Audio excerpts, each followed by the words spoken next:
Bismillahirrahmanirrahim. Assalamualaikum warahmatullahi wabarakatuh. Perkenalkan, nama saya Muhammad Jaludin, kelas PAI 2B. Di sini saya akan menjelaskan beberapa materi yang telah saya pelajari di mata kuliah Ulumul Quran dan sebagai tugas untuk ujian akhir semester. Jadi yang pertama saya akan menjelaskan mengenai asbabun nuzul. Nah, ada yang tahu gak sih apa itu asbabun nuzul? Nah, jadi asbabun nuzul ini adalah sebab-sebab diturunkannya ayat Al-Quran. Nah, jadi ayat-ayat Al-Quran ini mempunyai sebab akan diturunkannya, baik sesudahnya maupun sebelumnya. Nah, jika kita telah lebih sebelumnya gitu, lebih dulu, bahwasanya Al-Quran ini kan diturunkan secara berangsur-angsur gitu kan. Nah, secara berangsur ini ada yang berupa beberapa ayat, ada yang berupa satu surat juga. Nah, ada ayat-ayat yang memang diturunkannya itu saat kejadian. Jadi ketika ada kejadian yang dimana itu atas dasar hukum ataupun tidak gitu. Misalkan ketika Rasulullah, ada yang bertanya sahabat kepada Rasulullah. Nah, di situ Rasulullah belum mengetahuinya, maka ada ayat yang turun gitu kan, langsung petunjuk dari Allah gitu kan. Makanya ada yang menjelaskan bahwasanya Nabi itu kan benar-benar wahyu gitu kan, sesuai wahyunya, tidak sesuai hawa nafsunya gitu. Jadi ketika ada yang bertanya langsung diturunkan ayatnya gitu kan. Nah, lalu apakah ada gak sih ayat-ayat Al-Quran gitu kan yang tidak mempunyai asbabun nuzul? Apakah semua asbabun nuzul? Nah, jadi asbabun nuzul ini ada beberapa pendapat bahwasanya tidak semua ayat-ayat itu asbabun nuzul, karena di dalam ayat-ayat Al-Quran ini ada yang menerangkan tentang hari kiamat, yang dimana penerangan turunnya ayat itu belum terjadi gitu. Lalu cerita-cerita tentang masa lalu, dimana para nabi zaman dahulu. Nah, kan kita tidak tahu gitu kan, itu sesuatu hal yang sudah terjadi, nah baru ayatnya turun gitu kan. Nah, jadi jika asbabun nuzul ini ketika ada kejadian, maka turunlah ayat tersebut gitu kan. Jadi langsung lah berkesinambungan gitu kan, ketika adanya kejadian langsung turun ayat gitu kan, bukan kejadiannya sudah terjadi lama ayatnya baru turun gitu kan. Nah, bukan seperti itu. Nah, jadi di asbabun nuzul ini perlu menjadi apa ya, patokan kita untuk karena di ilmu tafsir pun asbabun nuzul ini sangat penting gitu kan, untuk menafsirkan ayat tersebut.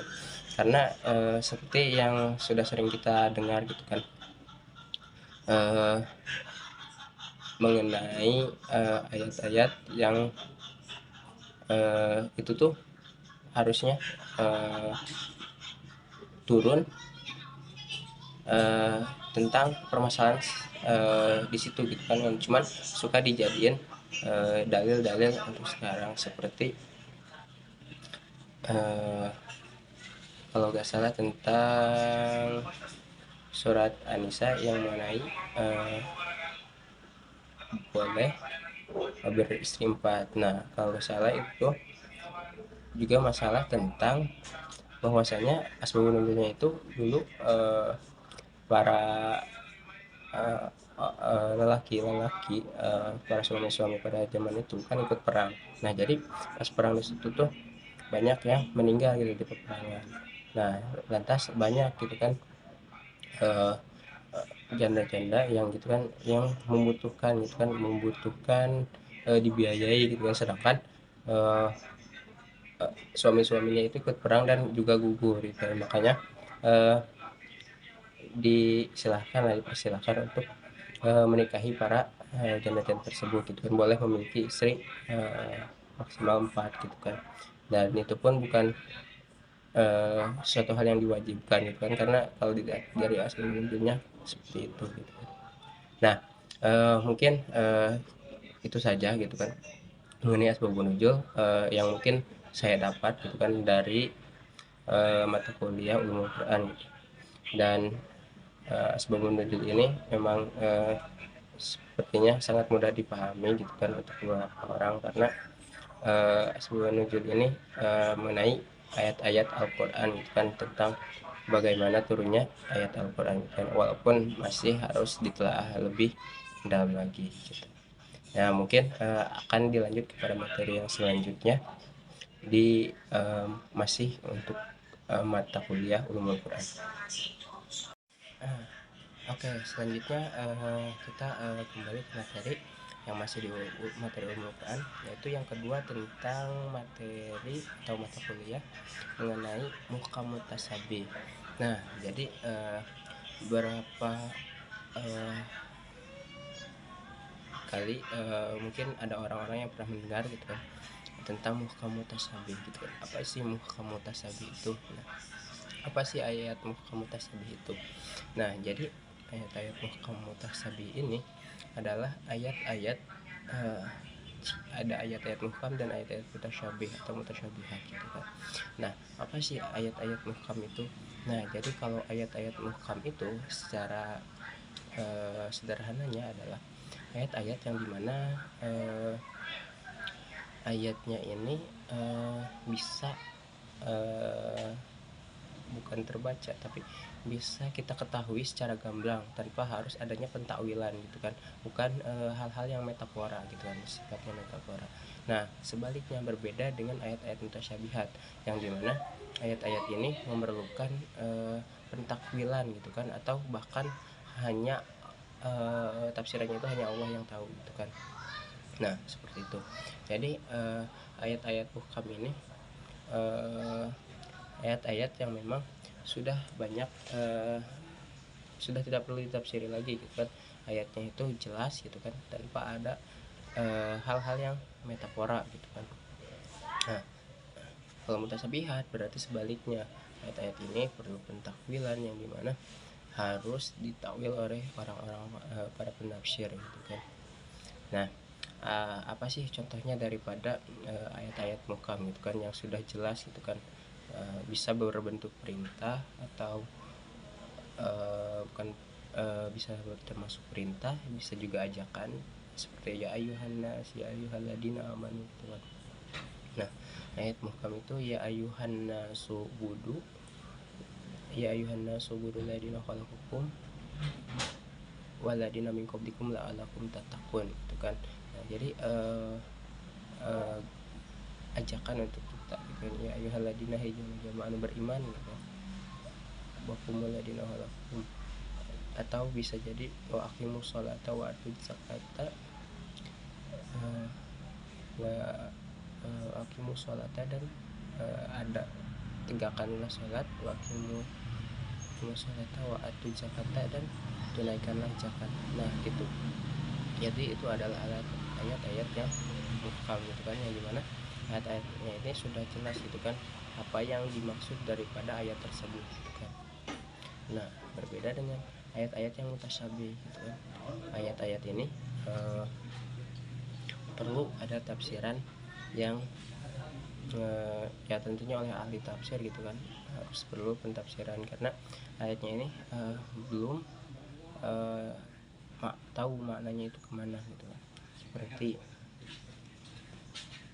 nah contohnya seperti ayat mutasabih ini wa yadullahi fawqa aydihim. Nah, yang dimana dijelaskan bahwasanya ada kata yadullah gitu kan, yang dimana yadun itu secara harfiahnya dari yadun itu kan tangan gitu kan. Namun di sini tidak mungkin gitu kan bahwasanya Tuhan itu mempunyai tangan gitu kan, wayadullah itu kan. Lalu ditafsirilah, perlu ada tafsiran gitu kan, yang dimana supaya tidak menyebabkan hal-hal yang orang-orang awam gitu kan maksudnya dari ayat dari Al-Qur'annya pun seperti itu gitu kan, Allah itu mempunyai tangan dan ya pastinya menghindari hal-hal tersebut gitu kan. Maka perlunya ada tafsiran, takwilan dari para ahli tafsir mufassir gitu kan. Nah jadi ya domba ini dikatakan bahwasanya yang disebut tangan Allah itu adalah di mana tangan ini bermakna kekuasaan gitu kan, yang dimana Allah itu ya bisa bukan merangkap ya, tapi ya intinya bisa nyekelan atau Tuhan itu berkuasa gitu kan, karena mempunyai yang disebut yadun ini ya Allah punya kuasa gitu kan atas segala hal, segala makhluk dan alam ini gitu kan. Nah jadi banyak orang-orang yang memang dalam muhkamat tasyabuh ini ada beberapa pendapat bahwasanya ayat ini harus ada yang bilang bahwasanya ayat ini seutuhnya muhkam gitu kan, tidak ada yang mutasyabih gitu kan, ada dalam ayat Al-Quran tapi saya lupa gitu kan. Nah lalu ada juga yang bilang bahwasanya semua ayat daripada Al-Quran ini mutasyabih gitu kan, dan itu pun di ayat Al-Quran. Namun juga ada yang berpendapat bahwasanya di Al-Quran itu ada ayat yang muhkam dan juga ada ayat yang mutasyabih gitu kan. Nah dan dalam beberapa pendapat juga bahwasanya ayat-ayat muhkam mutasabih ini ayat-ayat mutasabih ini ada yang bukan tidak boleh, tapi ya tidak tidak boleh ditafsirkan gitu kan, bahwasanya ya udah gitu aja gitu kan, karena dari Al-Qur'annya seperti itu maka kita tidak boleh menafsirkan sembarangan gitu kan. Dan para mufassirin pun atau orang-orang yang sedang membaca tafsir gitu kan, kalau kajian bahwasanya ketika dia ingin membacakan arti dari sebuah ayat maka diawalin dengan wallahu tapi wallahu alam bimuradif dan ya wallahu alam bimuradif gitu kan, yang dimana ya hanya Allah lah yang tahu gitu kan tentang arti sesungguhnya daripada ayat-ayat Al-Quran tersebut, karena kita tahu bahwasanya Tuhan sendirilah yang menciptakan ayat-ayat tersebut. Nah mungkin itu saja secara sederhananya tentang muhkam mutasabih gitu kan. Secara lebih lanjutnya bisa kita telusuri lagi gitu kan di mata kuliah Ulumul Quran atau di catatan-catatan yang telah kita catat gitu kan, atau pada materi yang ketiga yaitu mengenai nuzul Quran. Nah tadi sudah dipaparkan mengenai asbabun nuzul, lalu kita beralih pada nuzul Quran. Nah tadi itu sebab turunnya ayat, dan sekarang turunnya Al-Quran gitu kan, dimana Al-Quran ini diturunkan kepada Nabi Muhammad SAW sebagai petunjuk bagi semua umat Islam. Nah apa sih nuzul Quran itu? Jadi nuzul Quran itu diturunkannya Al-Quran gitu kan. Nah jadi nuzul Quran itu adalah dimana diturunkannya Al-Quran itu kan ke Nabi Muhammad SAW. Nah ada beberapa pendapat yang mengatakan bukan beberapa pendapat tapi di dalam Al-Quran sendiri disebutkan bahwasanya inna anzalnahu fi lailatul qadar, di mana Tuhan itu melungsurkan Al-Quran itu pada malam Lailatul Qadar. Nah lalu ada juga inna anzalnahu fi lailatul mubarakah, yang dimana Al-Quran ini diturunkan pada malam keberkahan, yang bisa jadi malam Lailatul Qadar itu. Nah juga ada juga dalam Al-Quran inna fi syahri Ramadan, itu yang dimana Quran ini diturunkan pada bulan Ramadan. Maka ada beberapa ulama yang berpendapat bahwasanya Al-Quran itu ya diturunkan pada bulan Ramadan pada malam keberkahan, yaitu malam Lailatul Qadar gitu kan. Nah cuman berbeda dengan dimana kita tahu gitu kan Al-Quran itu Lailatul Qadar itu pada malam keberapa gitu kan, karena kita tidak ada yang tahu gitu kan Lailatul Qadar itu. Nah lalu dalam Al-Quran sendiri bahwasanya Al-Quran itu diturunkan pada 17 Ramadan gitu kan, 17 Ramadan gitu kan. Nah lalu bahwasanya ada yang berpendapat bahwasanya karena Quran ini diturunkan secara berangsur-angsur gitu kan, belum sepenuhnya berbentuk Al-Quran gitu kan. Nah jadi Al-Quran itu turun pada malam Lailatul Qadar itu ke Baitul Izza gitu kan, dimana sebelum kepada Nabi Muhammad sebagai penerima, yaitu ke Baitul Izza. Nah setelah turun ke Baitul Izza, maka turun lah secara berangsur-angsur kepada Nabi Muhammad SAW. Nah lalu kenapa ayat Al-Quran ini turun secara berangsur-angsur gitu kepada Nabi Muhammad SAW itu kan, tidak diturunkan secara langsung seperti langsungnya turunnya Al-Quran kepada Baitul Izza. Nah, jadi ada beberapa hikmah di mana Al-Quran ini diturunkan secara berangsur-angsur. Pertama, memudahkan pemahaman untuk kita memahami Al-Quran, kan? Dimana ketika turunnya berangsur-angsur, kita jadi mudah paham, mudah hafal, gitu kan? Terhadap ayat-ayat Al-Quran tersebut, gitu kan? Karena belum tentu ketika langsung diturunkan seluruhnya Al-Quran itu kan kita dapat memahaminya secara gamblang gitu kan, atau susah lah untuk dipahami gitu kan, dan juga lapad-lapad dan ayat-ayatnya juga mungkin susah dihafal gitu. Nah lalu dimana ketika turun berangsur-angsur ini juga menjadi sebuah kegembiraan oleh Kanjeng Nabi Muhammad SAW, di mana ketika datangnya malaikat Jibril kepada Nabi Muhammad gitu kan, memberikan wahyu, itu menjadi suatu kebahagiaan gitu kan bagi Nabi Muhammad SAW gitu kan. Nah jadi itulah beberapa hikmah daripada kenapa Quran ini diturunkan secara berangsur-angsur gitu kan ke Nabi Muhammad SAW itu. Nah lalu kesana-kesananya Al-Quran ini memiliki kodifikasi yang dimana Al-Quran ini dulunya hanya belum terbukukan gitu kan, belum tertulis secara utuh seperti yang kita ketahui sekarang gitu kan. Dulu itu ketika adanya turunnya wahyu, maka Nabi Muhammad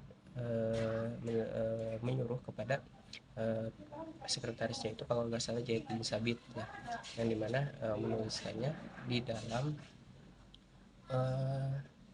lapah korma atau tulang-tulang gitu kan, mengenai ayat-ayat Al-Quran yang diturunkan itu. Nah lalu setelah pada zaman Abu Bakar, yang atas usulan daripada Umar, dimana kayaknya kita harus membukukan Al-Quran itu kan, mengumpulkan semua Al-Quran lalu dibukukan. Nah alasannya adalah ketika waktu itu banyak para penghafal Al-Quran, para tahfiz Quran yang dibunuh gitu kan.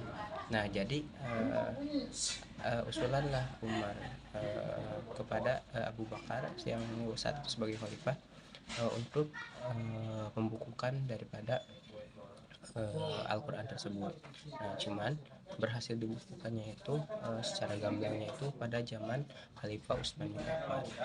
Nah untuk materi mengenai kodifikasi Al-Quran itu ada nanti mungkin setelahnya. Nah mungkin itu saja yang dapat saya sampaikan dari ketiga materi ini. Mohon maaf bila ada kekeliruan dan juga kesalahan. Wabillahi taufiq wal hidayah. Wassalamualaikum warahmatullahi wabarakatuh.